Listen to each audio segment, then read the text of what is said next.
আমরা পাহাড়, জঙ্গল, চা বাগান, নদী, নালা নিয়ে খুশি। ইতিহাস কেন খুঁজতে যাব?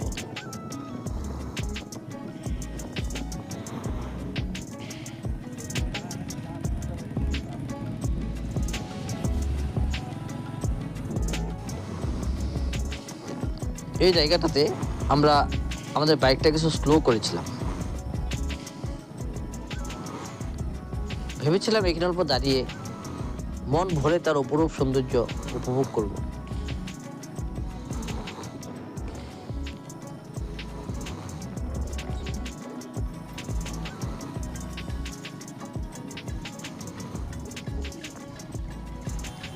জঙ্গলের মাঝে মাঝে ঘোরাফেরা সত্যি একটি আনন্দদায়ক, একটি অদ্ভুত অনুভূতি। চারপাশে খুব নজর করে করে যেতে হয়। এখান দিয়ে যে কোনো মুহূর্তে, যে কোনো সময়ে হাতি মহারাজ এপার থেকে ওপার বা ওপার থেকে এপার রাস্তা দিয়ে আসা যাওয়া করে। তাই চারপাশে আমাদের নজর ছিল কোনো দিকে কোনো বন্য জন্তু অথবা বন্য প্রাণী দেখা হয়তো যেতে পারে।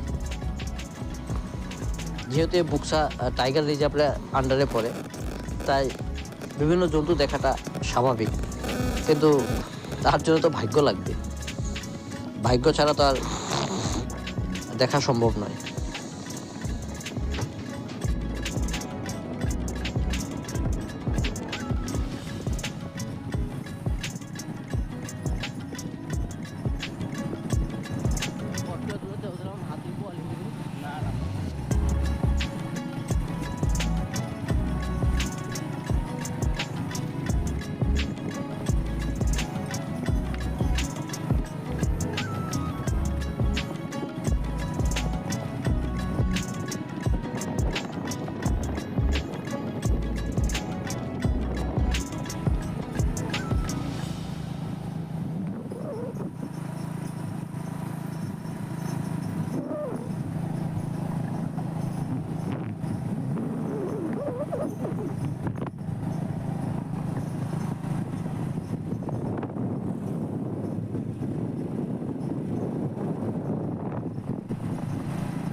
দেখুন কত সুন্দর এই জঙ্গলে যে চারপাশটি রয়েছে, তা সত্যি অসাধারণ। যখন আমরা জঙ্গলের মাঝখান দিয়ে যাচ্ছিলাম তখন মনে হয়েছিল সম্পূর্ণ অন্ধকার হয়ে গেছে, কিন্তু আসলে তা নয়। দিন এখনো অনেকখানি বাকি ছিল। ট্রেন লাইন পার হলাম আমরা।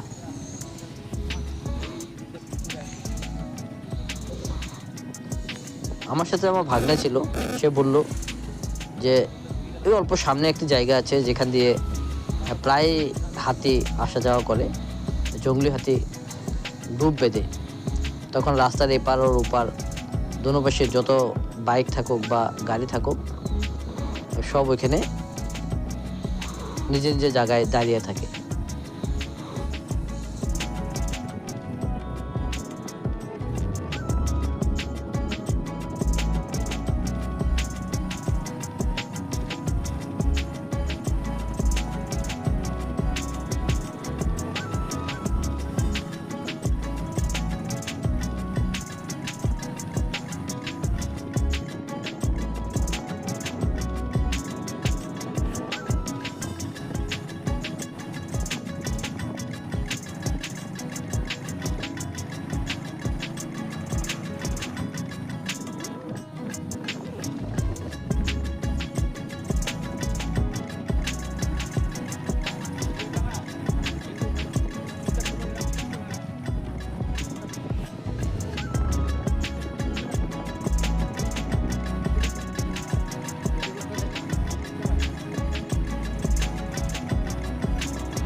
আজকের এই ভিডিওটি আমি কোনো ধরনের স্কিপ করলাম না বা কোনো সিনও এখান থেকে আমি কাটতে পারলাম না।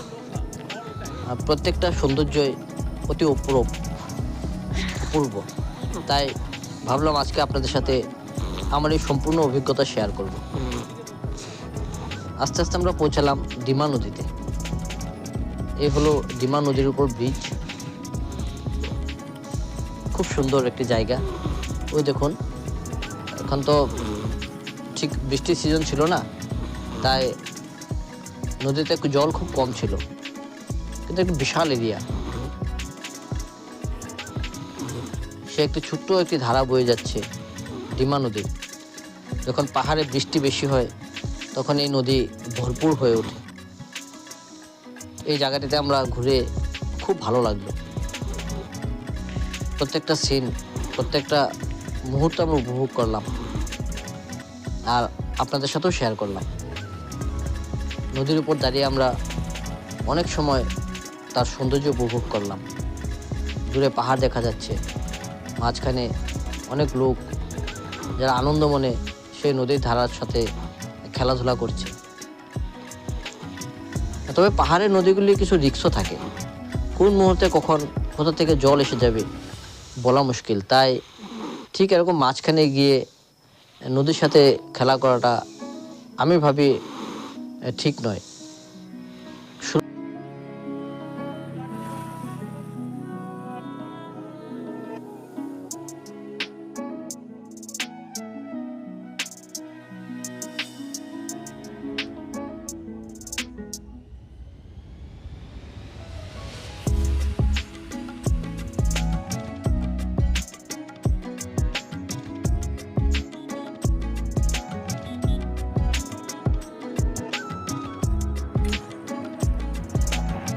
জানলাম না জঙ্গলটা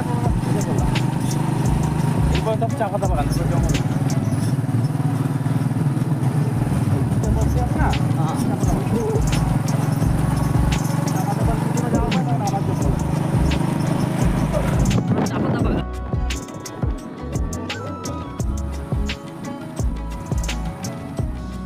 ডিমা ব্রিজের উপর থেকে প্রাকৃতিক সৌন্দর্য উপভোগ করে এখন আমরা রওনা হলাম আপনাদের জন্য আরও কিছু দৃশ্য নিয়ে, আরও কিছু প্রাকৃতিক সৌন্দর্য নিয়ে। রৌদ্র ঝিলমিল আলোতে পাহাড়ের বা জঙ্গলের যে অপূর্ব সৌন্দর্য ফুটিয়ে ওঠে তা আপনাদের সাথে একবার শেয়ার করব। যাই হোক, এই অরণ্যকে নিয়ে পরিবেশ ছোট্ট জনপদ রাজাভাতখাওয়া গেলেই দেখতে পাবেন আপনারা প্রাকৃতিক সৌন্দর্যর একটি ভরপুর সংমিশ্রণ। প্রকৃতি পর্যবেক্ষণ কেন্দ্র, বন ও প্রাণী উদ্ধার এবং চিকিৎসা কেন্দ্র, আর্কিডারিয়াম। গভীর অরণ্যে অনেক অজানা তথ্য জানার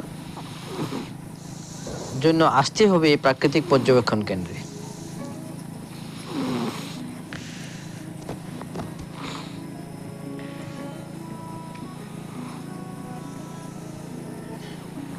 একটু উত্তরে গেলেই দেখা যাবে মোহনীয় রাজাভাতখাওয়া রেল স্টেশন, ডাকঘর, সঙ্গে প্রকৃতির বৈচিত্র্য রূপ। আমরা রাজাভাতখাওয়া স্টেশনে তো দাঁড়াতে পারলাম না, খুব বেশি সময় দাঁড়ালে বিকেল অন্ধকার হয়ে যাচ্ছিল, তাই আমরা তাড়াতাড়ি ওখান থেকে চলে আসলাম। সে দৃশ্য আপনাদেরকে দেখাতে পারলাম না।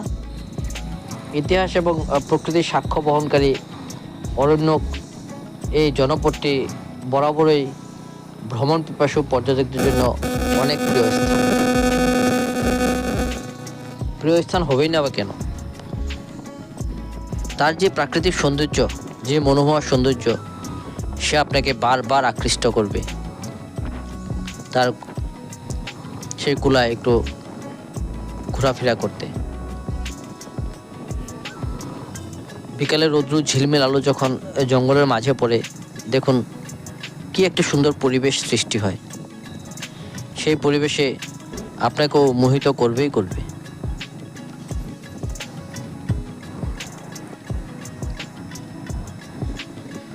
যতটুকু পারলাম আপনাদেরকে রাজাভাতখাওয়া সেই অরণ্য, সেই জঙ্গলের প্রাকৃতিক দৃশ্য দেখানোর চেষ্টা করলাম।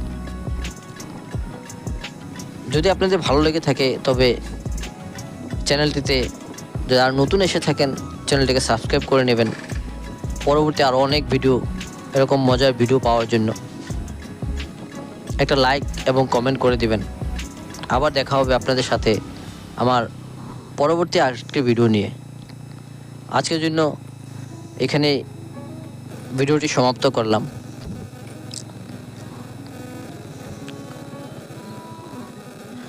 সবাই সুস্থ থাকবেন, ভালো থাকবেন এবং সুখে থাকুন, তার এই আশা নিয়ে আজকে আমার এই ভিডিওটি এখানে সমাপ্ত করলাম। সবাইকে ধন্যবাদ জানালাম এই ভিডিওটি সম্পূর্ণ দেখার জন্য।